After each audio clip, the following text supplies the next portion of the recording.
शपथ ग्रहण से पहले महाराष्ट्र से इस वक्त की बड़ी खबर सामने आ रही है। आपको बता दें कि महाराष्ट्र में एक सीएम और 2 डिप्टी सीएम का फॉर्मूला जारी रहेगा, लेकिन इसी बीच खबरें निकलकर सामने आ रही है कि देवेंद्र फडणवीस के नाम पर मुहर लगने से एकनाथ शिंदे काफी ज्यादा नाराज है। इस वक्त महाराष्ट्र की राजनीति में हलचल तेज है। महाराष्ट्र चुनाव के नतीजे 23 नवंबर को आ गए थे, लेकिन सीएम चेहरे का चुनाव अभी तक नहीं हो सका है। कारण ये कि एकनाथ शिंदे पीछे हटने को तैयार नहीं है, तो वहीं भारतीय जनता पार्टी देवेंद्र फडणवीस के नाम पर मुहर लगा चुकी है। उधर अजीत पवार भी खुले तौर पर कह रहे हैं कि अगर एकनाथ शिंदे को मुख्यमंत्री बनाया तो फिर अजीत पवार को भी मुख्यमंत्री बनाना चाहिए और हम भी दावा ठोकेंगे। यानी सीधे तौर पर अब कहीं ना कहीं महायुति में सीएम पद को लेकर एक नई जंग देखने को मिल रही है। आपको बता दें कि जिस तरीके से महाराष्ट्र से अपडेट आ रही है, इससे साफ जाहिर होता है कि भारतीय जनता पार्टी जीत के बाद भी बुरी तरीके से फंसते हुए नजर आ रही है। लेकिन इन सबके बीच बीजेपी को 5 निर्दलीयों का सहारा मिल गया है। भारतीय जनता पार्टी को 5 निर्दलीयों ने कहीं ना कहीं समर्थन दे दिया है। इससे साफ जाहिर होता है कि बीजेपी मजबूत स्थिति में है, लेकिन इसके बावजूद सहयोगियों की जरूरत है सरकार बनाने के लिए। क्या कुछ है, इस पर विस्तार से चर्चा करेंगे। हमारे साथ हमारे सहयोगी अमन सर मौजूद हैं। सर, जिस तरीके से महाराष्ट्र में भारतीय जनता पार्टी ने प्रचंड जीत हासिल की, 132 सीटों पर बेहतर प्रदर्शन किया, लेकिन इसके बावजूद भी कहीं ना कहीं मुख्यमंत्री पद को लेकर महायुति में इस वक्त जंग छिड़ती हुई नजर आ रही है।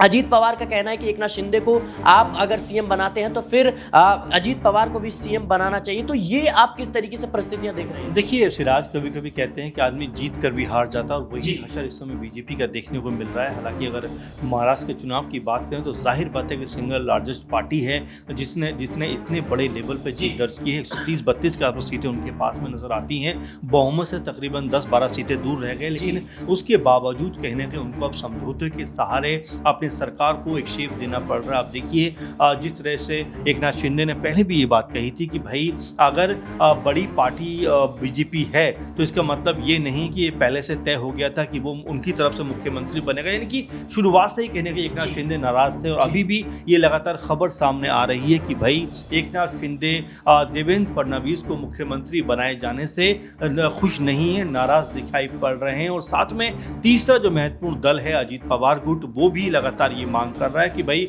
अगर महाराष्ट्र में कोई बड़ा पॉलिटिकल गेम होता है बीजेपी की तरफ से, क्योंकि लगभग ये खबर पुख्ता तौर पर सामने आ रही है कि यहाँ से देवेंद्र फडणवीस जो है वो मुख्यमंत्री की शपथ आने वाले दिनों में ले सकते हैं। लेकिन उससे पहले जो पूरा नाटकीय घटनाक्रम चल रहा है उसमें शिंदे की तरफ से, शिंदे गुट की तरफ से लगातार ये बात कही जा रही है कि भाई यहाँ पर जो है मुख्यमंत्री शिंदे को ही बनाया जाना चाहिए, क्योंकि वो पहले भी मुख्यमंत्री रह चुके हैं और मौजूदा सरकार में मुख्यमंत्री थे। इस हैसियत से उनके नाम पर चुनाव लड़ा गया तो मुख्यमंत्री उन्हीं को बनाया जाना चाहिए। आपने देखा जी, मैं बस ख़त्म ही कर रहा हूँ कि आपने देखा कि हरियाणा में जिस तरह 6 महीने के मुख्यमंत्री नायब सिंह सैनी का नाम चुनाव से पहले ही अनाउंसमेंट कर दिया गया था, लेकिन जीत दर्ज करने के बाद भी उनको ही मुख्यमंत्री का सेहरा दिया जाता। उसी तर्ज पर कहीं ना कहीं ये बात हो रही है कि जब एकनाथ शिंदे मुख्यमंत्री थे, उनकी अगुवाई में चुनाव लड़ा गया तो यहाँ पर बीजेपी को उनको सीएम बनाना चाहिए। और इसी बात की लड़ाई लगातार आपस में जो महायुति गठबंधन है उसमें देखने को मिल रही है। अब ये लड़ाई किस तरफ जाएगी, किस तरह से आगे बढ़ती हुई दिखाई पड़ेगी, ये अपने आप में देखने वाली बात होने वाली है। लेकिन इन सबके बीच सर, जिस तरीके से एकनाथ शिंदे लगातार उनकी पार्टी जो है दावा कर रही है कि एकनाथ शिंदे को मुख्यमंत्री बनाया जाना चाहिए, लेकिन अजीत पवार गुट के जो नेता हैं छगन भुजबल, उन्होंने सीधे तौर पर कहा कि अजीत दादा को जब वित्त मंत्रालय मिला था, जब वित्त मंत्री थे वो, तो जो शिंदे गुट के नेता थे उन्होंने विरोध किया था और घोटाले के आरोप लगाए थे। तो कहीं ना कहीं उसका बदला लेते हुए अब अजीत पवार की जो एनसीपी है उसकी तरफ से कहा जा रहा है कि भाई अगर आपने एकनाथ शिंदे को मुख्यमंत्री बनाया तो फिर हम भी कहीं ना कहीं मुख्यमंत्री पद का दावा करेंगे। तो अब किस तरीके से ये पूरा का पूरा परिस्थितियां देख रहे हैं। और जाहिर सी बात है कि उद्धव ठाकरे को हमें नहीं भूलना चाहिए। उद्धव ठाकरे ने कहा था कि बीजेपी का ही मुख्यमंत्री होना चाहिए, मैं ये चाहता हूं। तो कहीं ना कहीं वो भी संकेत दे रहे हैं कि आने वाले समय में वो समर्थन दे सकते हैं, क्योंकि बीजेपी को ज्यादा सीटें चाहिए नहीं। जाहिर बात हो रही है कि उद्धव ठाकरे या उनके गुट ने जो बात कही कि भाई यहाँ पर अगर बीजेपी बड़ी पार्टी बनी है तो मुख्यमंत्री उनकी पार्टी का ही होना चाहिए। इसमें 2 कारण नजर आते हैं। एक तो ये कि एकनाथ शिंदे जो उद्धव कह सकते हैं गुट से अलग हो गए या शिवसेना से अलग होकर अपना उन्होंने अलग गुट बना लिया, अपना दल बना लिया, उसको लेकर जो नाराजगी है वो अभी भी उद्धव ठाकरे के मन में है, और जो बात वो कह रहे हैं वो इसी तर्ज पे कह रहे हैं कि भाई अगर यहाँ बीजेपी सबसे बड़ी पार्टी बनकर उभरी है तो जाहिर बात है कि मुख्यमंत्री उसका होना चाहिए। लेकिन जरा बीजेपी के इतिहास पे एक नजर डालें तो पता चलता है कि बीजेपी सत्ता में आने के लिए क्या कुछ नहीं करती हुई नजर आती है, किस तरह के तिकड़म बढ़ाती हुई नजर आती है। आप जरा बिहार की बात करिए, वहां पर आरजेडी और जेडीयू का गठबंधन था, बीजेपी ने गठबंधन तोड़वाया और जेडीयू को अपने साथ मिलाकर कहीं ना कहीं सरकार बना ली। जेडीयू की तरफ से एक बार फिर नीतीश कुमार का नाम सामने आता है, तो वहीं बीजेपी की तरफ से जो सम्राट चौधरी वो ये बात कहते हुए नजर आते हैं बिहार में कि भाई मुख्यमंत्री तो इस बार बीजेपी का होना चाहिए। लेकिन 43-44 सीटों वाले जेडीयू को एक बार फिर से मुख्यमंत्री का कह सकते हैं कि पद मिल जाता है और यहाँ पर नीतीश कुमार एक बार फिर मुख्यमंत्री बन जाते हैं और लगभग दूसरी सबसे बड़ी पार्टी बीजेपी यहाँ पर एक बार फिर अपना मुख्यमंत्री नहीं बना पाती। लेकिन बीजेपी चूंकि सत्ता में रहना चाहती है इसीलिए उन्होंने ये समझौता कर लिया। अगर महाराष्ट्र की तरफ फिर दोबारा चला जाए तो यही बीजेपी है जब कह सकते हैं कि शिवसेना दो फाड़ में बढ़ जाती है, तब शिंदे के साथ मिलकर वो सरकार बनाते हैं और अपने मुख्यमंत्री आई थिंक 2 बार देवेंद्र फडणवीस मुख्यमंत्री रह चुके हैं, एक बार तो पूरा कार्यकाल किया है और एक बार कुछ दिनों के या कुछ घंटों के वो मुख्यमंत्री रहे जब सुबह सुबह शपथ ग्रहण समारोह किया। उसके बाद उनको शरद पवार जो है एक तरीके से अजीत पवार को वापस बुलाते हैं और सरकार वहाँ पर गिर जाती है। तो कुल मिलाकर जो देवेंद्र फडणवीस है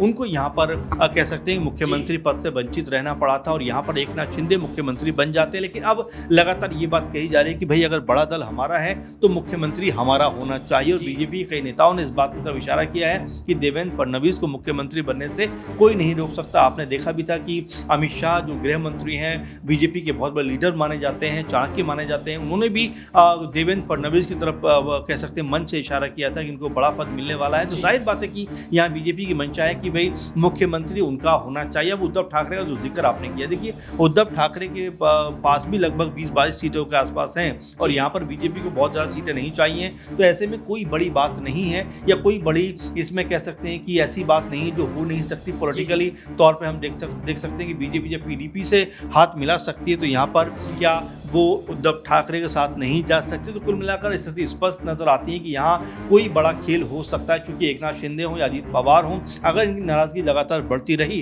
तो फिर हो सकता है बीजेपी एक बड़ा विकल्प कहने के तलाशती हुई नजर आए और वो विकल्प जो है उद्धव ठाकरे पे जाकर खत्म हो सकता है। लेकिन बिहार फॉर्मूले का जिक्र इस वक्त महाराष्ट्र में हो रहा है। जाहिर सी बात है भारतीय जनता पार्टी भले ही ज्यादा सीटें जेडीयू से जीत पाई है, लेकिन कहीं ना कहीं देखा जाए तो नीतीश कुमार को मुख्यमंत्री बनाया गया। लेकिन बीजेपी का कहना है कि हमने बिहार में कह सकते हैं कि पहले ही इस बात को कह दिया था कि नीतीश कुमार के नेतृत्व में चुनाव लड़ा जाएगा और मुख्यमंत्री नीतीश कुमार ही होंगे। लेकिन यहाँ पर हमने जरूर कहा था कि एकनाथ शिंदे के नेतृत्व में चुनाव लड़ा जाएगा, लेकिन हमने वादा नहीं किया था एकनाथ शिंदे को मुख्यमंत्री की कुर्सी पर दोबारा बैठाया जाएगा। तो क्या बीजेपी अब जिस तरीके से विधानसभा चुनाव में वापसी कर पाई है, इससे कहीं ना कहीं उसका कॉन्फिडेंस बढ़ा है और उसका आत्मविश्वास इतना है कि अब सहयोगियों को दरकिनार करने पे पूरी तरीके से तुल गई है? देखिए जाहिर बात और ये बात पहले भी लगातार लग रही थी। बीजेपी जिस कॉन्फिडेंस में थी कि भाई यहाँ पर उनके पास में 100 से ज़्यादा सीटें आएंगी और जिस तरह से उनके पास 130-132 सीटें आएंगी, तो लाजमी सी बात है कि उनके मुख्यमंत्री की पहल होना एक नेचुरल सी बात है और इसलिए लगातार देवेंद्र फडणवीस का नाम निकल के सामने आ रहा है। लेकिन देखिए शिंदे का गुट का जिक्र लगातार इसलिए भी हो रहा है कि वो मौजूदा मुख्यमंत्री थे, वो यही बात कहते हुए नजर आ रहे थे कि भाई जिस तरह से उन्होंने सरकार को 2.5 साल चलाया है उसकी एवज में या उससे खुश होकर लोगों ने वोट दिया है। तो ऐसे में अगर मुख्यमंत्री बनने का कोई सबसे बड़ा दावेदार है तो वो एकनाथ शिंदे। ऐसे में बीजेपी अपना कह सकते हैं मुख्यमंत्री लाद नहीं सकती, अपना मुख्यमंत्री जो है कह सकते हैं कि पेश नहीं कर सकती। यहाँ पर एकनाथ शिंदे के साथ बीजेपी को जाना चाहिए, उनको मुख्यमंत्री बनाना चाहिए और हो सकता है जो फॉर्मूले की लगातार बात हो रही है कि किस फॉर्मूले के तहत सरकार बनेगी, तो ये भी कहा जा रहा है कि यहाँ पर जो शिंदे हैं उनको 2.5 साल और 2.5 साल जो है देवेंद्र फडणवीस को मुख्यमंत्री बनाया जा सकता है। और अजीत पवार जिस तरह से कह सकते हैं उतावलापन दिखा रहे हैं तो उनका उतावलापन बहुत ज़्यादा काम आने वाला नहीं है, क्योंकि लगभग 57 सीटें कह सकते हैं कि शिंदे गुट के पास है। वहीं अगर बीजेपी की बात करें तो 130 से 132 सीटें उनके पास है, तो बहुमत दोनों के पास मिलकर हो जाता है। अजीत पवार नाराज होकर अगर जाते भी हैं तो बीजेपी को मेरे ख्याल से कोई फर्क नहीं पड़ेगा।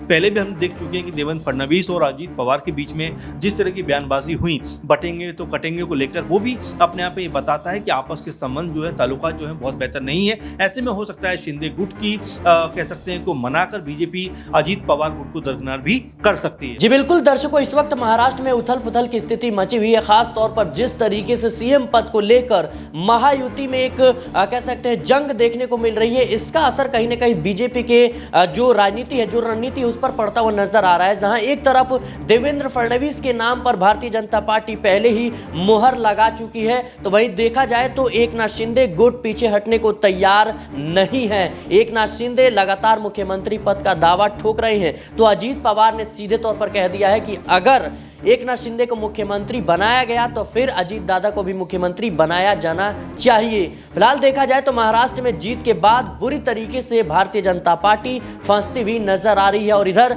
जो निर्दलीयों का समर्थन मिला है, इससे और भी ज्यादा मजबूत स्थिति में बीजेपी पहुंच गई। अब देखना होगा कि क्या कुछ खेल होता हुआ नजर आएगा, क्योंकि उद्धव ठाकरे पर सबकी निगाहें बनी हुई है, क्योंकि उन्होंने जो बयान दिया था कि बीजेपी की तरफ से ही जो मुख्यमंत्री है उसका चुनाव होना चाहिए। तो कहीं ना कहीं अब देखना होगा क्या कुछ महाराष्ट्र की राजनीति में फेरबदल होता हुआ नजर आएगा। फिलहाल के लिए इस रिपोर्ट में इतना ही। देश और दुनिया की तमाम खबरों के लिए बने रहना नेक्स्ट 9 पॉलिटिकल बाइट के साथ।